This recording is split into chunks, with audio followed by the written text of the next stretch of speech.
four criteria or four requirements to go to heaven. பரலோகம் செல்வதற்கான 4 தேவை என்ன என்பதை, 4 வழிகள், 4 படிகள் என்ன என்பதை உங்களோடு கூட சொல்ல விரும்புகிறேன். இட்ஸ் வெரி ஃபவுண்டேஷனல், அடிப்படையானது. இட்ஸ் வெரி எசென்ஷியல், மிகவும் அத்தியாவசியமானது, அவசியமானது.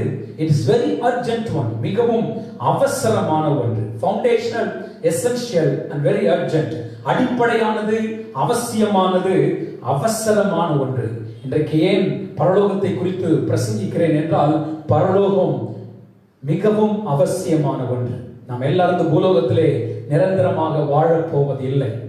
தேவனாகிய கர்த்தர் இந்த பூலோகத்திலே நம்மை வைத்திருப்பது நோக்கமே அந்த பரலோக ராஜ்யத்தில் நீங்களும் நானும் சுதந்திரிக்க வேண்டும். அவர் இருக்கிற இடத்திலே நீங்களும் நானும் வர வேண்டும். அதற்காக நம்மை ஆயத்தப்படுத்துவதற்காக, தகுதிப்படுத்துவதற்காக இந்த பூலோகத்திலே கர்த்தர் நம்மை வைத்திருக்கிறார். அநேகருக்கு பரலோகத்தின் மீது அல்ல சொர்க்கலோகத்தின் மீது நம்பிக்கை இல்லாமல் இருக்கலாம், நரகத்தின் மீது நம்பிக்கை இல்லாமல் இருக்கலாம். ஆனால் வேதம் சொல்லுகிற ஒவ்வொன்றும் நிஜமானதாக காணப்படுகிறது. இந்த வேதாகமத்தில் இயேசு கிறிஸ்து எவைகளெல்லாம் தீர்க்க தரிசனமாக சொன்னாரோ அத்தனை காரியங்களும் ஒன்று விடாமல் எல்லாம் 100% நிறைவேறிக் கொண்டிருக்கிறது.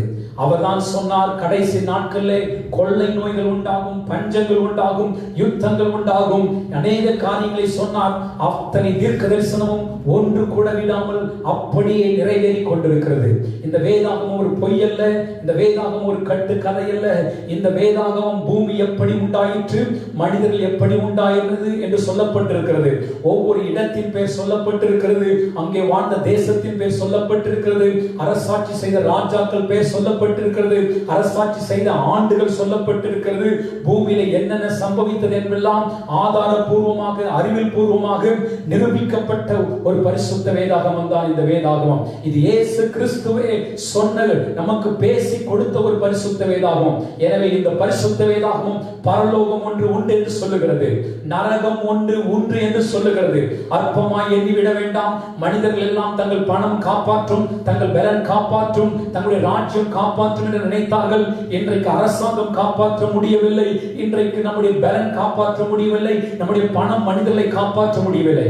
எனவே இந்த வேதாகம் சொல்லுகிறது, மனுஷன் அப்பத்தினாலே மாத்திரமல்ல, தேவனுடைய வாயிலிருந்து புறப்படும் ஒரு வார்த்தையை நீங்கள் கவனமாய் கேட்கிற பொழுது வேதம் சொல்லுகிற இந்த பரலோக ராஜ்யத்திற்கு நாம் செல்ல போகிறோம்.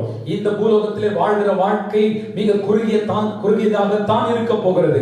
மரணம் மனிதனுக்கு எந்த நேரத்திலும் சம்பவிக்கலாம். குழந்தை பருவத்தில் சம்பவிக்கலாம், வாலிப பருவத்தில் சம்பவிக்கலாம், வயோதிக பருவத்தில் சம்பவிக்கலாம். அது ஏழைக்கும் வரும், பணக்காரனுக்கு வரும், அது விசுவாசிக்கு வரும், அவிசுவாசிக்கு வரும்.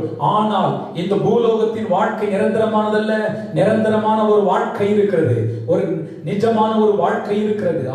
ஆயிரமான ஆண்டுகள் நாம் நித்தியத்திலே வாழ்க்கையை கழிக்க வேண்டியிருக்கிறது. அது பரலோகமாய் இருக்கலாம், சொர்க்கமாய் இருக்கலாம். என்னை கேட்டுக்கொண்டிருக்கிற தேவனுடைய பிள்ளைகளே, இன்றைக்கு மிகவும் அடிப்படையான, அவசியமான, அவசரமான 4 காரியத்தை உங்களோடு கூட பகிர்ந்து கொள்ளுகிறேன். இது மிகவும் கடினமான காரியம் அல்ல. நான் சொல்லுகிறேன், இந்த 4 காரியமும் மிகவும் எளிமையானது, மிகவும் மிகவும் மிகவும் எளிமையாக பின்பற்றக்கூடிய ஒன்று. இது 4 காரியம் இலவசமாய் பெற்றுக் கொள்ளக்கூடிய ஒன்று. இதை நீங்கள் பெற்றுக் கொள்வதற்காக பணத்தை நீங்கள் செலவழிக்க வேண்டிய அவசியம் இல்லை. அங்கும் இங்கும் கடவுளை தேடி செல்ல வேண்டிய அவசியம் இல்லை. இருக்கிற இடத்திலே நான் சொல்லுகிற 4 காரியத்தை இன்றைக்கு முதல் நீங்கள் செய்வீர்களானால் உங்கள் வாழ்க்கையிலே நிச்சயமாகவே 100% இந்த தேவன், உலகத்தை படைத்ததான தேவன், நமக்கு வாழ்க்கை கொடுத்ததான தேவனோடு கூட நிரந்தரமாக ஆயிரமான ஆண்டுகளை நாம் செலவழிக்க முடியும் என்பதை உங்களோடு கூட நான் பகிர்ந்து கொள்ள விரும்புகிறேன். முதலாவதாக நான் சொல்ல விரும்புகிற காரியத்தை நீங்கள் கவனிக்கும்படி அன்பாய் கேட்கிறேன். முதலாவதாக 4 காரியம். 1, assurance of salvation. 1, பரலோகம் செல்வதற்கு உங்களுக்கும் எனக்கும் அடிப்படையான, அத்தியாவசியமான, அவசரமான ஒன்று இருக்குமானால் ரட்சிப்பின் நிச்சயம். assurance of salvation. ரட்சிக்கப்பட்டிருக்கிறீர்களா என்ற கேள்வியை உங்களை பார்த்து நான் கேட்கிறேன். Are you saved? Are you saved? ஆங்கிலத்தில் இவ்வாறாக கேட்பார்கள். Are you saved? நீங்கள் காப்பாற்றப்பட்டிருக்கிறீர்களா? நீங்கள் ஒருவேளை இந்த காலத்தில் அப்பேற்பட்ட ஒரு ஒரு கேள்வியை உங்கள் வாழ்க்கையில் இதுவரை சந்தித்திராதிருப்பீர்களானால் இன்றைக்கு இந்த கேள்வி உங்களுக்கு முன்னால் வைத்திருக்கிறேன். உங்களை பார்த்து கேளுங்கள். நீங்கள் காப்பாற்றப்பட்டிருக்கிறீர்களா? மீட்கப்பட்டிருக்கிறீர்களா? விடுவிக்கப்பட்டிருக்கிறீர்களா? ஒருவேளை கேட்கலாம், நான் எதிரின்று காப்பாற்றப்பட வேண்டும், எதிரின்று விடுவிக்கப்பட வேண்டும், எதிரின்று நான் தப்புவிக்கப்பட வேண்டும் என்று கேட்பீர்களானால் பாவத்திலிருந்து நீங்கள் நான் காப்பாற்றப்பட வேண்டியது அவசியமாயிருக்கிறது. இந்த உலகம் எப்பொழுது முடிவுக்கு வரும் என்று தெரியாது. இயேசு கிறிஸ்துவின் வருகை மிகவும் சமீபமாய் இருக்க போகிறது. அதற்கான அடையாளங்கள் பூலோகத்திலே மிகவும் வெளிப்படையாக விசுவாசிகளுக்கு மாத்திரமல்ல, உலக பிரகாரமான மக்கள் அனைவருக்கும் உலகம் முடிந்து போய்விடும் என்கிற ஒரு உணர்வு உண்டாகி கொண்டிருக்கிறதை பார்க்கிறோம். எனவே இந்த நாட்களிலே நீங்கள் நான் இந்த பாவத்திலிருந்து விடுவிக்கப்பட வேண்டியது அவசியமாய் இருக்கு. நான் ஒரு பாவி இல்லை என்று நீங்கள் சொல்லலாம். வேதம் சொல்லுகிறது, எல்லாரும் பாவம் செய்திருக்கிறோம். பூமியிலே பிறந்த அத்தனை பேரும், ஆதாம் ஏவாள் முதற்கொண்டு இன்றைக்கு பிறந்திருக்கிற குழந்தைகள் வரைக்கும், இனி பிறக்க போகிற குழந்தைகள் அத்தனை பேரும் பாவத்தில் தான் பிறக்கிறார்கள் என்று வேதம் சொல்லுகிறது. பிறந்த குழந்தைக்கு பாவம் எது என்று யாரும் சொல்லித்தர வேண்டிய அவசியம் இல்லை. எப்படி மறைப்பது, எப்படி ஒளித்துக் கொள்வது, எப்படி பொய் சொல்வது என்று யாரும் சொல்லித்தர வேண்டிய அவசியம் இல்லை. தானாகவே செய்கிறது. ஏனென்றால் எல்லாரும் பாவத்தில் தான் பிறக்கிறோம். சங்கீதக்காரன் சொல்லுகிறான், என் தாய் என்னை பாவத்திலே என்னை கர்ப்பம் தரித்தார் என்று சொல்லப்பட்டிருக்கிறதை பார்க்கிறோம். எனவே அன்பு சகோதரனே, சகோதரியே, இன்றைக்கு இயேசு இல்லாமல் வாழ்கிற வாழ்க்கை ஒரு பாவத்தில் வாழ்கிற வாழ்க்கை. இன்றைக்கு அநேக விதமான பாவத்தின் அடிமைத்தனத்திலே நீங்கள் சிக்கி இருக்கலாம். ஒருவேளை ஆபாச காட்சிகளுக்கு நீங்கள் சிக்கி இருக்கலாம், இச்சைக்கு நீங்கள் சிக்கி இருக்கலாம், புகை பழக்க வழக்கங்களுக்கு சிக்கி இருக்கலாம், மதுபானத்திற்கு சிக்கி இருக்கலாம், தவறான உறவுக்கு நீங்கள் சிக்கி இருக்கலாம், கெட்ட பழக்க வழக்கங்களுக்கு சிக்கி இருக்கலாம். இவைகள் எல்லாம் பாவத்தில் வாழ்கிறோம் என்பதற்கு அடையாளமாய் காணப்படுகிறது. இந்த பாவத்திலிருந்து காப்பாற்றப்பட வேண்டியிருக்கிறது. ஒரு மனிதனுடைய வாழ்க்கையிலே பாவம் காணப்படுவானால், ஏமாற்றுகிற வாழ்க்கை காணப்படுவானால், துரோகம் செய்கிற வாழ்க்கை காணப்படுவானால், மற்றவர்களுக்கு தீங்கிழைக்கிற வாழ்க்கை காணப்படுமானால், இது நிமித்தம் நமக்கு சாபம் உண்டாகிறது. இந்த சாபம் நமக்கு மாத்திரமல்ல, இந்த சாபம் 3ஆம் 4ஆம் தலைமுறை மட்டும் கடந்து போகிறது என்று வேதம் சொல்லுகிறது. அநேக குடும்பங்களிலே சமாதானம் இல்லை, அநேக குடும்பங்களில் எல்லாம் இருந்தும் நிம்மதி இல்லை, ஆரோக்கியம் இல்லை, பலன் இல்லை, வம்சாவழி நோய்கள் பரவி கொண்டிருக்கிறது. வாழ்க்கையிலே ஏதோ ஒன்று இழந்த போல காணப்படுகிறது. எல்லாம் இருக்கிறது ஆனால் நிம்மதி இல்லை, எல்லாம் இருக்கிறது ஆனால் சாப்பிட முடியவில்லை, எல்லாம் இருக்கிறது, என்னுடைய வாழ்க்கையிலே ஏதோ ஒன்று இல்லாத போல உணர்ந்து கொண்டிருக்கின்ற நினைப்பீர்களானால் உங்கள் வாழ்க்கையிலே பாவம் இருக்கிறது. அந்த பாவத்தின் நிமித்தம் சாபம் உண்டாயிருக்கிறது. அந்த சாபத்தினுடைய முடிவு என்ன என்று வேதம் சொல்லுகிறது. அந்த சாபத்தினாலே வியாதிகள் வருகிறது, அந்த வியாதினாலே மரணம் சம்பவிக்கிறது, அந்த மரணத்தினாலே நரகத்திற்கு நேராக செல்லப்படுகிறோம், சத்ருவின் பிடியை அகப்பட்டுக் கொள்ளுகிறோம். இதிலிருந்து நீங்கள் காப்பாற்றப்பட வேண்டியிருக்கிறது. பாவத்திலிருந்தும் சாபத்திலிருந்தும் வியாதியிலிருந்தும் மரண தண்டனையிலிருந்தும் சத்ருவின் பிடியிலிருந்தும் காப்பாற்றப்பட வேண்டியது அவசியமாய் இருக்கிறது. எனவே என்னை கேட்டுக்கொண்டிருக்கிற தேவனுடைய பிள்ளைகளே, இன்றைக்கு மிகவும் அவசியமான ஒன்று, மிகவும் அவசரமான ஒன்று, மிகவும் அடிப்படையாக செய்ய வேண்டிய ஒன்று, நீங்கள் காப்பாற்றப்பட வேண்டியது அவசியமாய் இருக்கிறது. என்னை பார்த்து கேட்கலாம், காப்பாற்றப்படுவதற்கு நான் என்ன செய்ய வேண்டும்? What must I do to be saved? நான் காப்பாற்றப்படுவதற்கு நான் என்ன செய்ய வேண்டும்? அப்போஸ்தலர் புத்தகத்தில் 2ஆம் அதிகாரத்தில் வாசிக்கும் பொழுது 3 காரியத்தை அந்த இடத்திலே பேதுரு சொல்லுவதை பார்க்கிறோம். 3 காரியத்தை சொல்லுவதை பார்க்கிறோம். நீங்கள் மனம் திரும்பி என்று அந்த இடத்திலே சொல்லப்பட்டிருக்கிறதை பார்க்கிறோம்.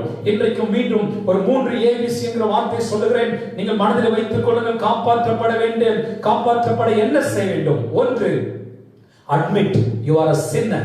Admit you are a sinner. ஆண்டவரே, நான் ஒரு பாவி என்பதை நீங்கள் அப்படியே அறிக்கை செய்யுங்கள், அதை ஒத்துக்கொள்ளுங்கள். ஏனென்றால் இந்த பூலகத்தில் ஒருவனும் நீதிமானாக அவர் பிறப்பதில்லை, எல்லாருமே பாவத்தில் தான் பிறக்கிறார்கள். எனவே நான் ஒரு பாவி என்பதை நீங்கள் அறிக்கை செய்யுங்கள். இரண்டாவதாக, believe that Jesus died on the cross of Calvary to take away all our sins. நம்முடைய பாவங்களை நீக்குவதற்காக கல்வாரி சிலுவையிலே இயேசு கிறிஸ்து மரித்தார் என்பதை நீங்கள் விசுவாசியுங்கள்.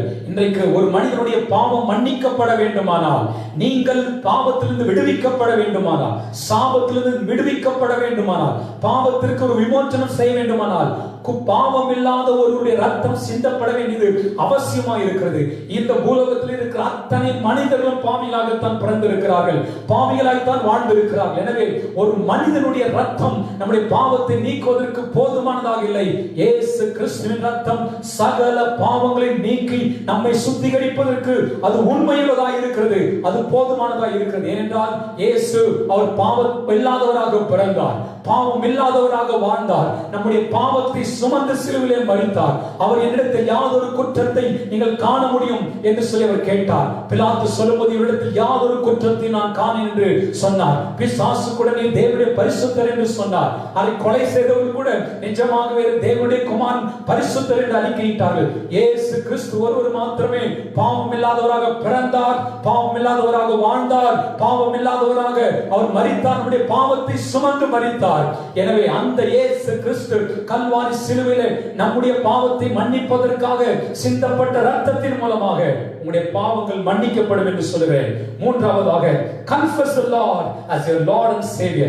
மூன்றாவதாக நீங்கள் செய்ய வேண்டிய காரியம் இயேசு கிறிஸ்துவை உங்கள் வாழ்க்கையில் இரட்சகர் என்று அறிக்கை செய்யுங்கள். இயேசு கிறிஸ்துவை உங்கள் வாழ்க்கையில் ஆண்டவர் என்பதை நீங்கள் அறிக்கை செய்கிற பொழுது அவர் உங்கள் வாழ்க்கையில் வந்து ஆண்டவராக வருவார். இந்த காரணத்தில் are you sure about your salvation? உங்கள் ரட்சிப்பை குறித்து நீங்கள் ஒரு நிச்சயம் உள்ளவராய் இருக்கிறீர்களா? ஒருவேளை உங்கள் பெயர் கிறிஸ்துவ பெயராய் இருக்கலாம், ஒருவேளை கிறிஸ்துவ குடும்பத்தில் பிறந்திருக்கலாம், ஒருவேளை நீங்கள் திருச்சபைக்கு தவறாமல் போயிருக்கலாம். ஆனால் have you got the assurance of salvation in your life? உங்கள் வாழ்க்கையில் ரட்சிக்கப்பட்டேன் என்கிற ஒரு நம்பிக்கை, ஒரு நிச்சயம் உங்கள் வாழ்க்கையில் இருக்கிறதா என்கிற ஒரு கேள்வியை கேட்கிறேன். அப்படி ஒரு நிச்சயம் இல்லாமல் இருப்பீர்களானால் நாம் பரலோகம் போக முடியாது, தேவன் இருக்கிற இடத்திற்கு அந்த இடத்திற்கு போக முடியாது. எனவே இந்த கால நேரத்தில் உங்களை பார்த்து நான் உற்சாகப்படுத்துகிறேன். ரட்சிப்பின் நிச்சயத்தை நீங்கள் பெற்றுக் கொள்ளுங்கள். நிக்கதேமு என்கிற ஒரு மனுஷன் நல்ல ஒரு வாழ்க்கை வாழ்ந்து கொண்டிருந்தான், தூய்மையான வாழ்க்கை வாழ்ந்து கொண்டிருந்தான். அவனை பார்த்து ஆண்டவராகிய இயேசு கிறிஸ்து சொன்னார், நீ மறுபடியும் பிறக்க வேண்டும், நீ மறுபடியும் பிறக்க வேண்டும். You must be born again in order to inherit the kingdom of God. தேவனுடைய ராஜ்யத்தை, பரலோக ராஜ்யத்தை, சொர்க்கலோகத்தை சுதந்தரிக்க வேண்டுமானால் நீ மறுபடியும் பிறக்க வேண்டும். நல்ல வாழ்க்கை வாழ்ந்து கொண்டிருந்த அந்த மனிதனை பார்த்து சொன்னார். அதற்கு ஆண்டவராகிய இயேசு கிறிஸ்து அவனை பார்த்து சொன்ன உடனே அவனுடைய வாழ்க்கையை ஒப்புக் கொடுத்தான். அவன் பரலோக ராஜ்யத்திற்கு தகுதியுள்ளவன் ஆனான். என்னை கேட்டுக்கொண்டிருக்கிற அன்பு தேவனுடைய பிள்ளைகளே, இருதயத்திலே விசுவாசியுங்கள். இயேசு கிறிஸ்துவின் பாவத்திற்காக மரித்து அடக்கம் பண்ணப்பட்டு மூன்றாம் நாளில் உயிரோடு கொடுத்த எழுந்தார் என்று விசுவாசியுங்கள். நாவை திறந்து இயேசு கிறிஸ்துவே என் வாழ்க்கையில் வாரும் என்று அறிக்கை செய்யுங்கள். உண்மையின் ஆண்டவராக இரட்சகராக ஏற்றுக்கொள்கிறேன் என்று சொல்லுங்கள். நீங்கள் உடனடியாக இப்பொழுது நீங்கள் ரட்சிக்கப்படுவீர்கள். நான் சொல்லுகிற காரியத்தை உள்ளத்தின் ஆழத்திலிருந்து மனமுகந்து உள்ளத்தின் ஆழத்திலிருந்து சொல்லுகிறேன். இந்த க்ஷணமே இயேசு கிறிஸ்து உங்கள் வாழ்க்கையில் வருவார், நீங்கள் ரட்சிக்கப்பட்டு விடுவீர்கள். இந்த ரட்சிப்பு என்பது ரட்சிப்பிற்காக தேவன் கிருபையினாலே ரட்சிப்புக்கு தேவை எல்லாவற்றையும் அவர் சிலுவையிலே செய்து முடித்து விட்டார். இதற்காக நீங்கள் எந்த பணத்தையோ எந்த பொருளையோ எந்த விதமான நற்கிரியைகளையும் செய்ய வேண்டிய அவசியம் இல்லை. இருக்கிற இடங்களில் நீங்கள் கூப்பிடலாம், இலவசமாக இந்த ரட்சிப்பை இன்றைக்கு பெற்றுக்கொள்ள முடியும். முதலாவதாக பரலோகம் செல்வதற்கான ஒரு வழி assurance of salvation, ரட்சிப்பு அவசியமாக காணப்படுகிறது. இரண்டாவதாக பரலோகம் செல்வதற்கு அடிப்படையான அத்தியாவசியமான அவசியமான ஒன்று என்றால் baptism in the water. baptism in the water. மனம் திரும்பினவர்கள், ரட்சிக்கப்பட்டவர்கள் உடனடியாக அடிப்படையாக அவசரமாக அவசியமாக செய்ய வேண்டிய ஒரு காரியம் ஒன்று இருக்குமானால் ஞானஸ்நானம் பெற வேண்டியது அவசியமாய் இருக்கிறது. ஞானஸ்நானம் பெற்றால்தான் பரலோக ராஜ்யத்தை நாம் அடைய முடியும். இவர்களை கேட்கலாம், இஸ் இட் மஸ்ட்? இது கட்டாயம் பெற வேண்டியதா? Yes, it is must. ஏனென்றால் Jesus took baptism. இயேசு கிறிஸ்து ஞானஸ்நானம் எடுத்தார். இது அவசியமானதா? இயேசு கிறிஸ்து ஞானஸ்நானம் கொடுத்தார். ஞானஸ்நானம் எடுத்தது மாத்திரமல்ல, அவர் ஞானஸ்நானம் எடுத்துக்கொண்டார். மாத்திரமல்ல, Jesus commissioned disciples to give baptism. ஞானஸ்நானம் கொடுப்பதற்கு சீஷர்களுக்கு இயேசு கிறிஸ்து கட்டளை கொடுத்தார். நீங்கள் உலகம் எங்கும் போய் ஞானஸ்நானம் கொடுங்கள் என்று சொல்லி ஆண்டவர் கட்டளை கொடுத்ததை பார்க்கிறோம். ஞானஸ்நானம் எதற்கு அடையாளமாக இருக்கிறது? It is a sign that we are dying to our sinful life. We are dying to our whole life. நம்முடைய கடந்த கால பாவ வாழ்க்கைக்கு நாம் மரிக்கிறோம் என்பதற்கு அடையாளமாக காணப்படுகிறது. பழைய மனுஷன் மரிக்கிறான், புதிய மனுஷன் உயிர் தேடுகிறான். எனவே நம்முடைய பழைய மனுஷன் மரிப்பதற்கு ஒரு வெளிப்படையான அடையாளமாக இயேசு கொடுத்த அந்த கட்டளையை கட்டாயம் ஒவ்வொரு விசுவாசி, ஒவ்வொரு கிறிஸ்தவனும், இந்த வார்த்தை கேட்டுக்கொண்டிருக்கிற ஒவ்வொருவரும் நீங்கள் மனம் திரும்பி ஞானஸ்நானம் பெற வேண்டியது அவசியமாக இருக்கிறது. ஞானஸ்நானம் பெறாமல் பரலோக ராஜ்யத்தை சுதந்தரிப்பது என்பது கூடாத காரியம். உங்களுக்கும் எனக்கும் இப்பொழுது வாய்ப்பு இருக்கிறது. வாய்ப்பு இல்லாவிட்டால் பரவாயில்லை, இந்த வார்த்தையை கேட்டுக்கொண்டிருக்கிறீர்கள். ஆண்டவர் போதுமான தருணத்தை தந்திருக்கிறார். ஒருவேளை இதுவரை நீங்கள் ஞானஸ்நானம் பெறாமல் இருப்பீர்களானால் இன்றைக்கு நீங்கள் ஒப்பு கொடுக்கும்படி கேட்கிறேன். ஒருவேளை நான் குழந்தையை பிறந்த பொழுது ஞானஸ்நானம் எடுத்தேன் என்று சொல்லியிருக்கலாம். நீங்கள் வேதத்திலே பார்க்கும்பொழுது ஒரு குழந்தைக்கு, பொதுவாக பார்க்கும்பொழுது ஒரு குழந்தைக்கு ஞானஸ்நானம் என்பதை குறித்த அறிவு கிடைப்பது இல்லை.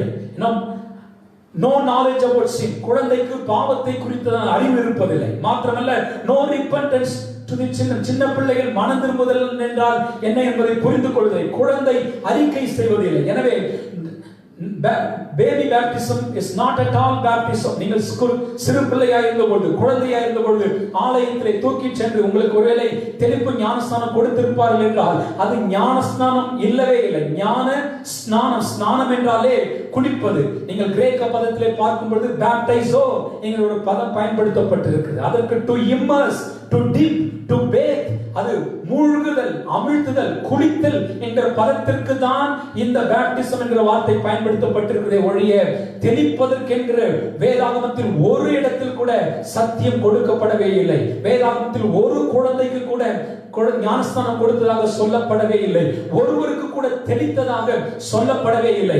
இது மனிதனால் உருவாக்கப்பட்ட ஒன்று, பாரம்பரியத்தினால் உருவாக்கப்பட்ட ஒன்று. என்னை கேட்டுக்கொண்டிருக்கிற அருமையான கிறிஸ்தவர்களே, அருமையான தேவனுடைய பிள்ளைகளே, ஒருவேளை நீங்கள் தெளிப்பு ஞானஸ்நானம் பெற்றிருப்பீர்களானால் வேதாகமத்தில் அதற்கு எந்த விதமான அடிப்படையான ஞானஸ்நானம், அடிப்படையான ஆதாரம் இல்லை என்பதை சொல்லுகிறேன். இயேசு கிறிஸ்து தம்முடைய வாலிப பருவத்திலே ஊழியம் துவங்குவதற்கு முன்பதாக அவர் ஞானஸ்நானம் பெற்றார் என்று சொல்லப்பட்டிருக்கிறது.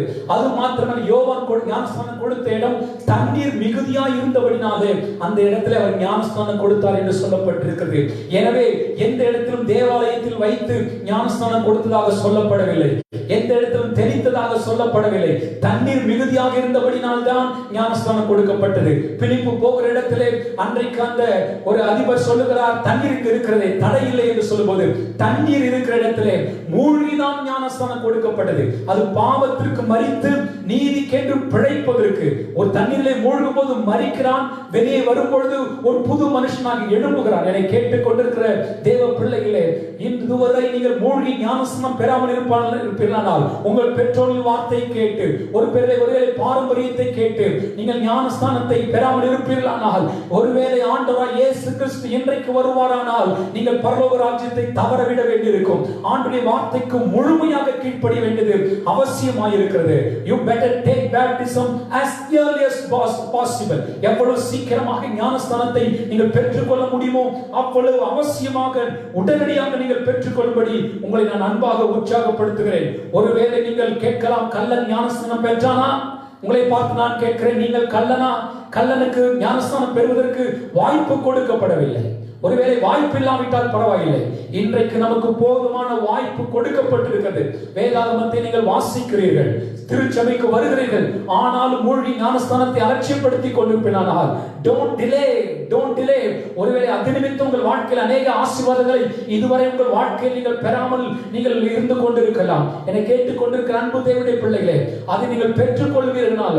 ஒரு உலகம் தரக்கூடாத ஒரு சமாதானத்தை உங்கள் வாழ்க்கையில பெற்றுக் கொள்வீர்கள் என்பதில் எவ்விதமான ஒரு சந்தேகமும் இல்லை என்பதை உங்களுக்கு நான் சொல்லிக் கொள்கிறேன். அப்போஸ்தலர் 2ஆம் அதிகாரத்திலே பார்க்கும்பொழுது பேதுரு சொல்கிறான், நீங்கள் மனம் திரும்பி ஞான ஸ்நானம் பெறுங்கள், ஞான ஸ்நானம் பெறுங்கள், நீங்கள் குளியுங்கள் என்று சொல்லுகிறதை பார்க்கிறோம். என கேட்டுக்கொண்டிருக்கிற தேவனுடைய பிள்ளைகளே, இயேசுவே அந்த வார்த்தைக்கு கீழ்ப்படிந்து யோவானால் மூழ்கி ஞானஸ்நானம் பெற்றிருப்பீரானால் நீங்கள் அதை தடை பண்ணக்கூடாது என்று சொல்லுகிறேன். இந்த வார்த்தைக்கு நீங்கள் கட்டாயம் கீழ்ப்படிய வேண்டும் என்று சொல்லுகிறேன். இது மிகவும் அவசியம் என்று சொல்லுகிறேன். இது மிகவும் அவசரமானது என்று சொல்லுகிறேன்.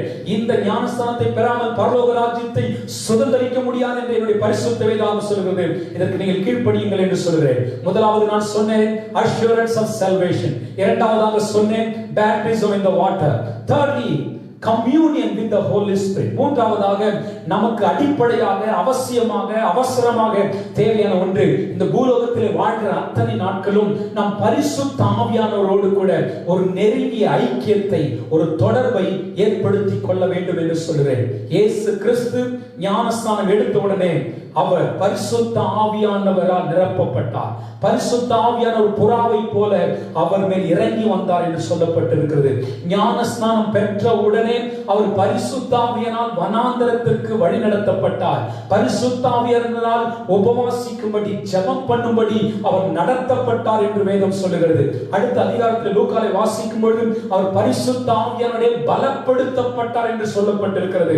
He was filled with the Holy Spirit. He was led by the Holy Spirit. He was strengthened by the Holy Spirit. இயேசு கிறிஸ்து சொல்லும் பொழுது பரிசுத்த ஆவியானவர், கர்த்தருடைய ஆவியானவர் என்மேல் இருக்கிறார் என்று சொல்லப்பட்டிருக்கிறது. ஊழியம் செய்வதற்காக, சுகப்படுத்துவதற்காக, வாழ்க்கை வாழ்வதற்காக பரிசுத்த ஆவியானவர் என்மேல் இருக்கிறார் என்று சொல்லப்பட்டிருக்கிறதை பார்க்கிறோம். மாத்திரமல்ல, Jesus introduced the Holy Spirit to the disciples, to the believers. இயேசு கிறிஸ்து பரிசுத்த ஆவியானவரை குறித்து சகல ஜனங்களுக்கும் சீஷர்களுக்கும் அவர் அறிமுகப்படுத்தினார் என்று சொல்லப்பட்டிருக்கிறதை பார்க்கிறோம். மாத்திரமல்ல, Jesus commissioned disciples to receive the anointing of the Holy Spirit. Jesus commissioned disciples to wait for the Holy Spirit. பரிசுத்த ஆவியானவருக்காக காத்திருந்து அதை பெற்றுக் கொள்ளுங்கள் என்று கடைசியாக அவர் சொல்லிவிட்டு சென்றதை வேதாகமத்திலே நாம் பார்க்கிறோம். எனவே ஒவ்வொரு விசுவாசியும், ரட்சிக்கப்பட்டவர்கள், ஞானஸ்நானம் பெற்றவர்கள் இதுவரை பரிசுத்த ஆவியானவரை பற்றி அறிவு இல்லாமல் இருக்குமானால், பரிசுத்த ஆவியானவரோடு கூட ஐக்கியம் இல்லாமல் இருக்குமானால், பரிசுத்த ஆவியானவரோடு தினந்தோறும் நீங்கள் தொடர்பு கொள்ளாமல் இருப்பீர்களானால், இன்றைக்கு இந்த பரிசுத்த ஆவியானவரை உங்களுக்கு நான் அறிமுகப்படுத்துவதிலே மகிழ்ச்சி அடைகிறேன். You need to receive the baptism of the Holy Spirit. You need to have the communion, fellowship with the Holy Spirit. ஒவ்வொரு முறையும் திருச்சபையிலே ஆராதனை முடிகிற பொழுது பெனடிக்ஷன், ஆசீர்வாதம் கூறும் பொழுது இவ்வண்ணமாக போதகர்கள் சொல்வதுண்டு, நம்முடைய கர்த்தராகிய இயேசு கிறிஸ்துவின் கிருபையும், பிதாவாகிய தேவனுடைய அன்பும், பரிசுத்த ஆவியானுடைய ஐக்கியமும் உங்கள் அனைவரோடு கூட இன்றும் என்றும் இருப்பதாக. Let the communion of the Holy Spirit, communion of the Holy Spirit be with you forever and ever. பரிசுத்த ஆவியானுடைய ஐக்கியம் ஒவ்வொரு நாளும் ஒவ்வொரு நாளும் எப்பொழுதும் உங்களோடு கூட இருப்பதாக என்று சொல்லி போதகர்கள் சொல்லுவதுண்டு, ஆயர்மார்கள் சொல்லுவதுண்டு. எனவே இந்த பரிசுத்த ஆவியானுடைய ஐக்கியம் நம் ஒவ்வொருவருக்கும் அவசியமாய் காணப்படுகிறது. இதுவும் கடினமான ஒரு காரியம் அல்ல. பரிசுத்த ஆவியை நான் ஞானஸ்நானம் பெறுவது, பரிசுத்த ஆவியானுடைய ஐக்கியம் கொள்வது, பரிசுத்த ஆவியானோடு இணைந்து வாழ்வது என்பது கடினமான ஒரு காரியம் அல்லவே அல்ல. அப்போஸ்தலர் 2 அதிகாரம் 17-18 சொல்லப்பட்டிருக்கிறது, கடைசி நாட்களிலே யாவர் மேலும், in the last days I will pour out my spirit upon all the flesh, upon all the flesh. ஏதோ ஒரு குறிப்பிட்ட சபைக்கு அல்ல, ஏதோ ஒரு குறிப்பிட்ட ஆவிக்குரிய நபர்களுக்கு அல்ல, இது எல்லாருக்கும் கொடுக்கப்பட்டிருக்கிற ஒரு வாக்குத்தத்தமாக காணப்படுகிறது. கடைசி நாட்களை யாவர் மேலும் என் ஆவியை ஊற்றுவேன், உங்கள் குமாரன் மேலும் உங்கள் குமாரத்திகள் மேலும் என் ஆவியை ஊற்றுவேன். வாலிபர்கள் தரிசனங்களை காண்பார்கள், மூப்பர்கள் சொப்பனங்களை காண்பார்கள். என் ஊழியக்காரர்கள் மேலும் ஊழியக்காரர்கள் மேலும் என் ஆவியை ஊற்றுவேன் என்று சொன்னார். இந்த வாக்குத்தத்தமானது உங்களுக்கும் உங்கள் பிள்ளைகளுக்கும் தூரத்தில் வருகிற யாவருக்கும் கொடுக்கப்பட்டிருக்கிறது என்று அப்போஸ்தலனாகிய பேதுரு சொல்லுவதை பார்க்கிறோம். அந்த வசனங்களை பார்க்கும்போது நீங்கள் மனம் திரும்புங்கள், ஞானஸ்நானம் பெறுங்கள், அப்பொழுது நீங்கள் பரிசுத்த ஆவியின் வரத்தை பெறுவீர்கள். It is a gift of God. It is a free gift of God. இது தேவன் கொடுக்கிற ஒரு வெகுமதி, இது இலவசமாக கிடைக்கிற ஒன்று. இந்த பரிசுத்த ஆவியானவர் ஏன் நமக்கு அவசியம்? அவர் நம்மோடு கூட இருப்பதற்காக கொடுக்கப்பட்டிருக்கிறார். உண்மைக்கு நேராக, நிஜத்திற்கு நேராக, சத்தியத்திற்கு நேராக நடத்துவதற்காக கொடுக்கப்பட்டிருக்கிறார். நம்மை வழி நடத்துவதற்காக கொடுக்கப்பட்டிருக்கிறார். நமக்கு ஆலோசனை கொடுப்பதற்காக கொடுக்கப்பட்டிருக்கிறார். நமக்கு ஆறுதல் கொடுப்பதற்காக கொடுக்கப்பட்டிருக்கிறார். நம்மை பலப்படுத்துவதற்காக கொடுக்கப்பட்டிருக்கிறார். நம்முடைய பாவத்தை குறித்து, நீதி குறித்து கண்டித்துணர்த்துவதற்காக கொடுக்கப்பட்டிருக்கிறார். இந்த உலகத்திலே பாவம் இல்லாத, பரிசுத்தமுள்ள, ஒரு ஜெயமுள்ள, ஒரு தேவனால் நிரப்பப்பட்ட ஒரு அசாதாரணமான வாழ்க்கை வாழ்வதற்காக பரிசுத்த ஆவியானவர் கொடுக்கப்பட்டிருக்கிறார். மீண்டும் மீண்டும் பாவத்தில் வாழ்ந்து கொண்டிருக்கிறேன் என்று உணர்வு உங்களுக்கு இருக்கிறதா? பலன் இழந்த வாழ்க்கையை நீங்கள் அனுபவித்துக் கொண்டிருக்கிறீர்களா? சோர்ந்து போய் களைத்து போய் வாழ்க்கையிலே தளர்ந்து போய் காணப்படுகிறீர்களா? இன்றைக்கு உங்களுக்கு சொல்லுகிறேன், இந்த பரிசுத்த ஆவியானவர் உங்கள் வாழ்க்கையிலே நீங்கள் வரவழைங்கள். ஆண்டவரே, வெல்கம் தி ஹோலி ஸ்பிரிட். பரிசுத்த ஆவியானவரே, என் வாழ்க்கைக்குள் வாரும், என்னை நிரப்பும், உம்மை நான் வாஞ்சிக்கிறேன் என்று கூப்பிடுவீர்களானால் இருக்கிற இடத்தில் தானே இலவசமாக இன்றைக்கே உங்களை வந்து நிரப்புவதற்கு போதுமானவராய் இருக்கிறார். நான் 5ஆம் வகுப்பு படித்துக் கொண்டிருக்கும் பொழுது இந்த பரிசுத்த ஆவியை பற்றி அறிவு எனக்கு உண்டாயிற்று. இந்த பரிசுத்த ஆவியை குறித்து நான் கேள்விப்பட்டேன். என்னுடைய வீட்டிலே ஒரு குறிப்பிட்ட நாளே நானும் என்னுடைய சகோதரியும் இருக்கிற வண்ணமாக போலர் என்ற பகுதியில் அருகாமையில் ஒரு கிராமத்தில் அப்பொழுது நான் வசித்துக் கொண்டிருந்தோம். அப்பொழுது இரவு நேரத்தில் நானும் என்னுடைய மூத்த சகோதரியும் அமர்ந்து ஜெபித்துக் கொண்டிருந்தோம். அந்த நேரத்தில் தான் பரிசுத்த ஆவியின் மேல் இறங்கி வந்தார். பரிசுத்த ஆவியின் பாஷை எனக்கு கொடுக்கப்பட்டது.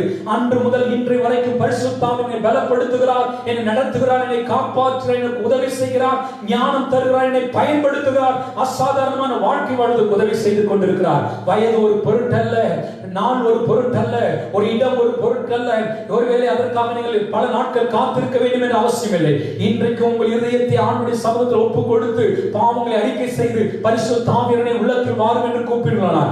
இன்றைக்கே நான் சாதாரணமான பரிசுத்த ஆவியானவர், திருத்துவ தேவனில் ஒரு நபர் உங்கள் வாழ்க்கையில் வந்து அவர் குடிக்கொள்ள விரும்புகிறார். He wants to dwell inside of your life. He wants to be your guide.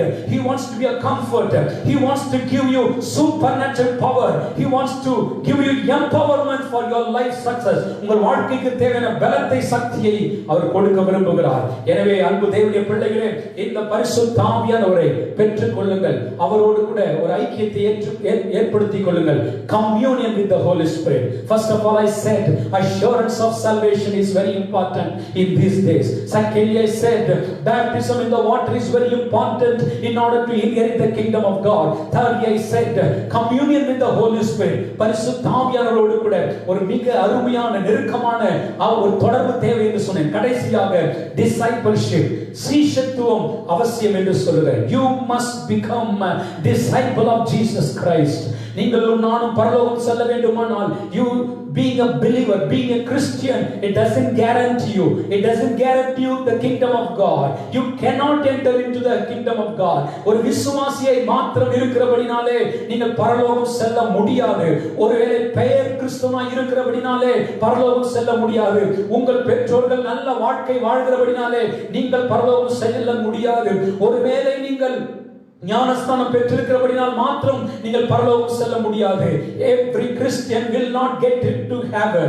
Every believer will not go to heaven. But rather every disciple of Jesus Christ will go to heaven. நிச்சயம் அவர்கள் பரலோகம் செல்வார்கள் என்பதிலே எவ்விதமான சந்தேகமும் இல்லை. இயேசு கிறிஸ்து இந்த பூமியிலே வந்த பொழுது ஒரு இடத்திலே கூட அவர் விசுவாசிகளை ஏற்படுத்தவில்லை. ஒரு இடத்தில் கூட அவர் கிறிஸ்தவர்களை ஏற்படுத்தவில்லை.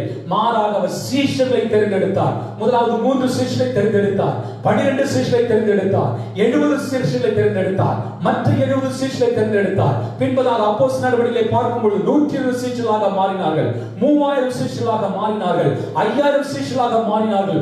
ஆதி திருச்சபையில் இருந்த ஒவ்வொருவரும் சீஷர்களை தான் உருவாக்கினார்கள் ஒழிய அவர்கள் மாறாக கிறிஸ்தவர்களை உருவாக்கவில்லை, விசுவாசிகளை உருவாக்கவில்லை. என கேட்டுக்கொண்டிருக்கிற தேவனுடைய பிள்ளைகளே, சீஷரின் எண்ணிக்கை பெருகிட்டு என்று அப்போஸ்தலர் நடவடிக்கை முழுவதும் நாம் வாசிக்கிறோம். திருச்சபைக்கு வருகிற ஒவ்வொரு மனிதனும், இந்த வார்த்தை கேட்கிற ஒவ்வொருவரும் நீங்கள் சீஷனாக மாற வேண்டியது அவசியமாக காணப்படுகிறது. It is very urgent need that you become a disciple of Jesus Christ. எத்தனையோ தெய்வங்களில் ஒரு தெய்வமாக நீங்கள் நம்பிக்கொண்டிருக்கலாம். உங்கள் நம்பிக்கை உங்கள் பரலோகம் கொண்டு போகிறது இல்லை. ஒருவேளை உங்கள் பெயர் உங்களை பரலோகத்திற்கு கொண்டு போகிறது இல்லை. மாறாக இயேசு கிறிஸ்துவை நீங்கள் சீஷனாய் மாறுவீர்களானால் என்னால் அன்றி ஒருவனும் பிதாவினிடத்தில் வரான் என்று சொல்லி இருக்கிறார். இயேசு கிறிஸ்துவின் நாமம் இல்லாமல் வேறொரு நாமம் கொடுக்கப்பட்டிருக்கவில்லை. இந்த இயேசு கிறிஸ்துவை சொன்னால் நானே வழியும் சத்தியும் ஜீவனமாய் இருக்கிறேன். எனவே இயேசு கிறிஸ்துவின் அடிச்சுவடுகளை பின்பற்றுகிறவர்கள் தான் சீஷர்கள். Who is a disciple? Disciple is the one who follows the footsteps of Jesus Christ. இயேசு கிறிஸ்துவின் அடிச்சுவடுகளை பின்பற்றுகிற ஒரு நபர் தான் சீஷனாக இருக்கிறதை பார்க்கிறோம். எனவே என்னை கேட்டுக்கொண்டிருக்கிற தேவனுடைய பிள்ளைகளே, இயேசு கிறிஸ்து இந்த பூலோகத்தில் என்ன வாழ்க்கை வாழ்ந்தாரோ அதே வாழ்க்கை வாழ்வதற்காக அழைக்கப்பட்டிருக்கிறோம். உலக பிரகாரமான நபர்கள் குடிக்கிறது போல நாம் குடிக்க கூடாது. உலக பிரகாரமான நபர்கள் பொய் பேசுகிறது போல நாம் பொய் பேசக்கூடாது. உலக பிரகாரமான மனிதர்கள் தீச்சையான காரியங்களிலே அவர்கள் வாழ்ந்து சுகித்திருக்கிறது போல நாம் வாழக்கூடாது. உலக பிரகாரமான மனிதர்கள் ஏமாற்றி பிழைக்கிறது போல நாம் பிழைக்க கூடாது. நாம் மனதிற்கும் உள்ளவர்களாய், அன்புள்ளவர்களாய், இரக்கம் உள்ளவர்களாய், மத்தேயு 5ஆம் அதிகாரத்தில் சொல்லப்பட்டுள்ள beatitudes பாக்கியவான்கள் லிஸ்ட்ல என்னெல்லாம் போடப்பட்டிருக்கோ அதை பின்பற்றுகிறவர்களாய் நாம் இருப்போமானால் நிச்சயமாக நான் சொல்லுகிறேன், பரலோகம் நமக்கு நிஜமானதாக, உறுதியானதாக அது மாறிவிடும். நீங்கள் பயப்பட வேண்டிய அவசியம் இல்லை. ஒருவேளை இன்றைக்கு இயேசு கிறிஸ்து வருவாரானால் கூட, ஒருவேளை மரணம் இன்றைக்கு சம்பவிக்குமானால் கூட நாம் பரலோகத்தை சுதந்திரிக்க முடியும். அவர் இருக்கிற இடத்திலே நாமும் இருக்கும் வண்ணமாக அவர் நமக்காக ஒரு ஸ்தலத்தை ஆயத்தம் பண்ணி போயிருக்கிறார். அந்த இடத்திற்கு நீங்கள் நானும் வர வேண்டும் என்று விரும்புகிறார். ஒரு மனிதன் கூட அழிந்து போவது அவருடைய சித்தம் அல்ல. ஒரு மனிதன் கூட நரகம் போவது தேவனுடைய சித்தம் அல்லவே அல்ல. சீஷனாய் மாற வேண்டும். சீஷனாய் மாற இந்த பரிசுத்த வேதாகமத்தை தினந்தோறும் வாசியுங்கள். சீஷனாய் மாற தேவனோடு கூட தினந்தோறும் பேசுங்கள். சீஷனாய் மாற இந்த வேதாகமத்தில் சொல்லப்பட்டுள்ள தேவனுடைய சத்தியத்தை அப்படி உங்கள் வாழ்க்கையில அபியாசப்படுத்துங்கள். இயேசு கிறிஸ்து மத்தேயு 28ஆம் அதிகாரம் 18 முதல் 20 வசனங்களை பார்க்கும்போது, நீங்கள் உலகம் எங்கும் போய் சகல ஜாதிகளும் சீஷராக்குங்கள். அன்பு தேவனுடைய பிள்ளைகளை, நான் முடிக்க போகிறேன். நீங்கள் நானும் சீஷனாய் இருக்கிறோமா? சீஷனாய் இருக்கிறோமா என்பதை நீங்கள் ஆராய்ந்து பாருங்கள். சீஷனாய் மாற வேண்டியது அவசியமாயிருக்கிறது. இயேசு கிறிஸ்துவை பின்பற்றுகிற ஒரு நபராக, ஒரு போதகரை பின்பற்ற வேண்டிய அவசியம் இல்லை. ஒரு ஆராதனை வீரரை பின்பற்ற வேண்டிய அவசியம் இல்லை. ஒரு நடிகரை பின்பற்ற வேண்டிய அவசியம் இல்லை. இயேசு கிறிஸ்துவை பின்பற்றி பாருங்கள். இயேசு கிறிஸ்து நம்மை சொர்க்கலோகத்திற்கு, பரலோகத்திற்கு அவர் கொண்டு செல்வதற்கு அவர் உண்மையுள்ளவராக இருக்கிறார். அவர் உண்மையுள்ளவராக இருக்கிறார். இருக்கிற இடங்களே கண்களை மூடுங்கள். இன்றைக்கு 4 காரியத்தை உங்களோடு கூட பகிர்ந்து கொண்டேன். அவசியமான, அடிப்படையான, அவசரமான 4 காரியங்கள். தேவனுடைய ராஜ்யத்தை சுதந்தரிப்பதற்கு இயேசு கிறிஸ்து, இதோ நான் சீக்கிரமாய் வருகிறேன். இந்த பூமி நம் சொந்தம் அல்ல. We are strangers in this world. We are the citizens of heaven. நாம் பரலோகத்தின் குடிமக்களாய், பிரஜையாய் இருக்க அழைக்கப்பட்டிருக்கிறோம். ஒருவேளை நான் ரட்சிக்கப்படவில்லை, ரட்சிப்பு நிச்சயம் இல்லாத ஒரு வாழ்க்கை வாழ்ந்து கொண்டிருக்கிறேன் என்று சொல்லுவீர்களா? இருக்கிற இடங்களை முழங்கால் பண்ணிட்டு admit you are a sinner. Believe Jesus died for you and rose again on the 3rd day. Confess with your mouth that he is the Lord and Savior of your life. அன்புள்ள இயேசுவே, நான் ஒரு பாவி, என் பாவத்திற்காய் மனம் வருந்துகிறேன். அன்புள்ள இயேசுவே, என் பாவத்திற்காய் சிலுவையில் மரித்து அடக்கம் பண்ணப்பட்டு 3ஆம் நாள் உயிரோடு எழுந்தீர் என்பதை விசுவாசிக்கிறேன். என் உள்ளத்தில் வாரும், உம்மை என் ஆண்டவராக, இரட்சகராக ஏற்றுக்கொள்கிறேன் என்று சொல்வீர்களா? இப்பொழுது உங்கள் உள்ளத்திலே இயேசு வருவார். இந்த க்ஷணமே நீங்கள் தேவனுடைய பிள்ளைகளாக மாறுகிறீர்கள். இலவசம். ஏற்கனவே நீங்கள் தேவ பிள்ளையாய் மாறுவதற்கு, ரட்சிப்புக்கு தேவை எல்லாவற்றையும் இயேசு செய்து முடித்து விட்டார். இதற்காக ₹1 கூட செலவழிக்க வேண்டிய அவசியம் இல்லை. உங்கள் உள்ளத்தில் பாவி என்பதை ஒத்துக்கொண்டு உள்ளத்தில் இயேசுவை அனுமதியுங்கள். உங்கள் வாழ்க்கையில் எல்லா புத்திக்கும் மேலான தேவ சமாதானம் உண்டாகும். 2ஆவதாக, பேப்டிசம் இன் தி வாட்டர், முறைப்படியான வேதாகம் சொல்லுகிற ஞான ஸ்நானம். இதை தவறவிட வேண்டாம். பாரம்பரியத்தை மனதில் வைத்து உலக பிரகாரமான நபர்கள் சொன்னதை கேட்டு தெளிப்பு ஞானஸ்தானத்தோடு ஒரு கிறிஸ்தவனாய் வாழ்ந்துவிட வேண்டாம். மூழ்கி இயேசு ஞானஸ்தானம் பெற்றார். வேதாகமத்தில் ஒரு குழந்தைக்கு கூட ஞானஸ்தானம் கொடுக்கப்படவில்லை. நீங்கள் பெற்றுக் கொள்ளுங்கள். எவ்வளவு சீக்கிரமாய் ஞானஸ்தானம் பெற்றுக்கொள்ள விரும்புகிறேன் என்று சொல்லுகிறேன். இப்பொழுதே ஒப்புக் கொடுங்க. ஆண்டவரே, சீக்கிரத்திலே நான் மூழ்கி ஞானஸ்தானம் எடுக்க போகிறேன். 3ஆவதாக, இருக்கிற இடங்களே வலதுகரத்தை உயர்த்தி இந்த பரிசுத்த ஆவியானவரோடு நான் தினந்தோறும் ஐக்கியம் கொள்ள விரும்புகிறேன். என்னால் பாவத்தை மேற்கொள்ள முடியவில்லை. என்னால் ஜெபிக்க முடியவில்லை. நான் அடிக்கடி சோர்ந்து போய் விடுகிறேன். ஞானம் இல்லாதவனாக இருக்கிறேன். பலன் இல்லாதவனாக இருக்கிறேன். வாழ்க்கையில் ஒரு தோற்று போன உணர்வு எனக்குள்ள இருக்கிறது. விழுந்து விழுந்து எழுந்திருக்கிறேன். பரிசுத்த ஆவியோட ஐக்கியத்தை ஏற்படுத்திக் கொள்கிறானா? அவர் நமக்கு உதவி செய்வதற்கு போதுமானவராக இருக்கிறார். வெற்றியுள்ள வாழ்க்கையை வாழ முடியும். எல்லாவற்றுக்கும் மேலாக 2 கரங்களை உயர்த்தி உம்முடைய சேஷனாக நான் வாழ இன்றைக்கு அர்ப்பணிக்கிறேன். அன்புள்ள இயேசுவே, இந்த நாள் இந்த வார்த்தையை கேட்ட ஒவ்வொருவருக்காக செபிக்கிறேன். பரலோகம் ஆயத்தமாயிருக்கிறது. உலகத்தின் முடிவு சமீபமாயிருக்கிறது. நான் இருக்கிற இடத்துல உங்களை சேர்த்துக் கொள்ள நான் சீக்கிரமாய் வருகிறேன் என்று சொல்லியிருக்கிறேன். உலகத்தின் கடைசி நாட்களுக்கான சகல அறிகுறிகளையும் நாங்கள் பார்க்கிறோம். இந்த நாட்களில் ஆண்டவரே, நாங்கள் இந்த 4 படிகளை எங்கள் வாழ்க்கையை உறுதிப்படுத்திக் கொள்ள, இந்த வார்த்தை கேட்ட ஒவ்வொரு உறுதிப்படுத்திக் கொள்ள உதவி செய்தபடியாக நான் செபிக்கிறேன். ஒருவர் கூட கைவிடப்படுவதுடைய சித்தம் அல்ல. ஒருவர் கூட நரகத்திற்கு போவதுடைய சித்தம் அல்ல. ஆண்டவரே, ஒவ்வொரு ரட்சிப்பீராக இந்த நாளிலே ஞானஸ்தானத்துக்கு ஒப்புக் கொடுப்பார்களாக, உம்மோடு கூட நெருங்கிய ஐக்கியத்தை பெற்றுக் கொள்வார்களாக, உம்முடைய சீஷர்களாக கடைசி மட்டும் வாழ உதவி செய்வீராக. உமக்கே கனத்தை மகிமை செலுத்துகிறோம். இயேசுவின் நாமத்தில் ஜெபிக்கிறோம் நல்ல பிதாவே, ஆமென். இப்பொழுது நம்முடைய கர்த்தராகிய இயேசு கிறிஸ்துவின் கிருபையும் பிதாவாகிய தேவனுடைய அன்பும் பரிசுத்த ஆவியின் ஐக்கியமும் இப்பொழுதும் எப்பொழுதும் நம் அனைவரோடு கூட இருப்பதாக. ஆமென், ஆமென். ஒருவேளை நீங்கள் நேரலையில் பார்த்திருப்பீர்களானால் உங்கள் ஃபேஸ்புக் அக்கௌண்ட் மூலமாக அநேகருக்கு நீங்கள் இதை ஷேர் செய்யும்படி அன்பாய் கேட்கிறேன். இந்த செய்தி மூலமாக அநேகர் ரட்சிக்கப்படுவதற்கு கர்த்தர் வழிவகை செய்வாராக.